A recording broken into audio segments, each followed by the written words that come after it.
No episódio passado, eu tinha comentado com vocês que muito provavelmente se seus pais não lidavam bem com dinheiro, é muito provável que vocês também não lidem. E isso também funciona para o contrário, ou seja, se você vem de uma família que cuida muito bem do dinheiro, é provável que você cuide muito bem do dinheiro. E além desses vieses que a gente tem, que são muito ligados à nossa família, às pessoas que a gente lidou ali na nossa infância, na nossa adolescência, nós também temos os dois lados do cérebro. Um que é o basolateral e o outro que é o ventromedial. Um ele é mais preguiçoso e o outro ele é mais racional. Enfim, eu tinha explicado basicamente que às vezes a gente toma algumas decisões e muito provavelmente decisões relacionadas ao dinheiro, obviamente, que não são tão positivas e muito provavelmente isso vem ou por conta de algumas raízes da sua família ou também por conta do seu lado do cérebro ali que estiver mais ativado no momento. E esse vídeo, na verdade, é mais uma conversa mesmo para a gente entender como que a gente pode eliminar esses vieses, vamos dizer assim.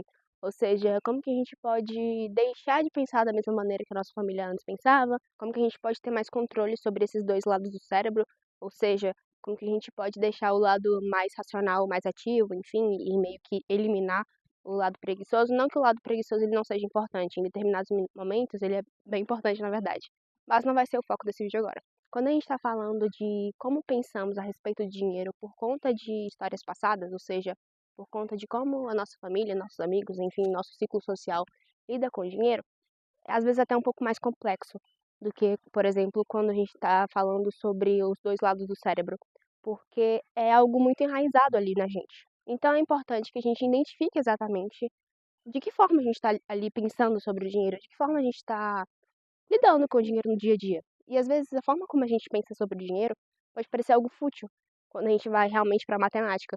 Só que na verdade o dinheiro, ele pode às vezes ser muito mais sobre como pensamos sobre ele ou a maneira como lidamos com ele do que sobre a matemática de fato.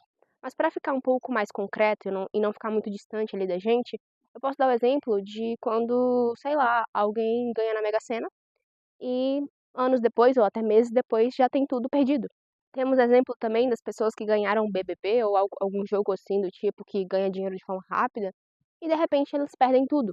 Então, o que eu indicaria para você é realmente identificar a forma como você lida ali com o dinheiro e a forma como você pensa sobre o dinheiro. A partir disso, você vai anotar, anotando, você vai identificar como exatamente você pode mudar isso. Pode não parecer palpável a maneira como eu estou falando, mas o meu jeito, por exemplo, de lidar com dinheiro, ele mudou muito, até porque eu tinha algumas raízes ali das minhas famílias, da maneira como eles lidavam com dinheiro. A maneira como eu mudei foi realmente consumindo livros. E sim, é um assunto maçante, um assunto chato, mas que também dá para entender com base na psicologia, com base na técnica, porque dessa maneira parece que fica muito mais palpável. Mas o que eu indicaria hoje é você realmente ler livros, e eu vou deixar todos os livros que eu indico aqui na descrição, e além disso, você procurar especialistas de fato. E um dessas especialistas que eu posso estar indicando é a Jéssica Campara, que eu já falei no episódio anterior. E se você consumir todo o podcast dela, eu tenho certeza que a maneira como você lida com o seu dinheiro vai mudar muito. Agora chega desse papo meio coach e agora vamos de fato para a parte mais técnica mesmo, como que a gente pode executar isso de forma prática. Bom, existem duas técnicas. A primeira delas é as situacionais e a segunda é a intrapsíquicas. Quando a gente fala das situacionais, é realmente você eliminar os gatilhos que você tem.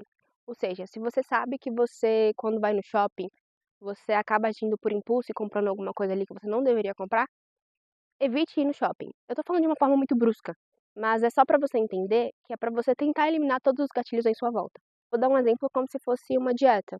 Então, quando você tá fazendo uma dieta, você não compra chocolate pra deixar no armário.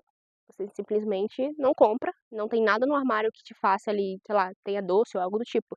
Então é mais ou menos isso, só que ligada às finanças. Então, um exemplo muito mais palpável é, por exemplo, você não ir no mercado com fome, porque se você ir no mercado fazer compras com fome, é muito mais provável que você compre mais besteiras, logo gastando mais. Além disso, fazer sua lista de compra, porque quando você não faz sua lista de compra, é muito provável que você vá olhando ali tudo que tem no mercado e só vai pegando. Sendo que, na verdade, você poderia anotar o que não tem na sua casa, olhar a lista, comprar e ir embora. Agora, falando da intrapsíquica, que ela é um pouco mais complexa, porque ela exige um pouco mais de dinheiro pra gente eliminar os vieses negativos a respeito dela. Como assim? O que eu quero dizer com isso? Basicamente, é você realmente procurar um especialista na área e entender como que o seu lado, que é mais racional, ele pode. Não é exatamente isso que eu gostaria de falar, mas vamos dizer assim, que ele pode durar mais tempo. Então, se você vê que o seu lado ali, que é mais racional, ele parece que não tá funcionando muito bem, seria interessante você ali procurar um especialista da área, um psicólogo, um terapeuta, enfim, que seja mais voltado ali para essa área, para entender como é que você pode fazer com que ele dure mais tempo, ou pelo menos que você saiba administrar ele melhor. No final das contas, não é sobre você aumentar o potencial dele. Pode até ser, pode ter até algumas maneiras, enfim, porém, o que a gente mais fala quando a gente está falando de psicologia financeira é sobre gerenciar ele melhor. O que é um pouco complexo de ser falado, porque é muito mais difícil, por exemplo, alguém que trabalha o dia todo, sobre, sei lá, alguma coisa que faça, que tenha que usar o lado, o lado racional do cérebro mesmo, e aí eu exigi para ele que ele tem que, sei lá, tomar uma decisão racional depois do trabalho. Então, sim, existem maneiras da gente estar eliminando a maneira como a gente lida com o dinheiro, seja ela mais psicológica, como é o caso da gente estar falando ali do lado mais racional, do lado mais preguiçoso, como também a gente entender exatamente como que a gente pensava quando era criança por conta dos nossos pais, ou enfim. No final das contas, esse assunto é muito complexo, porque, sinceramente, eu não vou conseguir falar em um vídeo de no máximo 10, 15 minutos.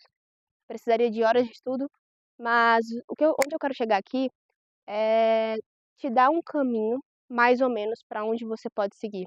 Então, esse foi o episódio de hoje, para a gente entender um pouquinho como que funciona o nosso comportamento humano quando a gente fala de finanças.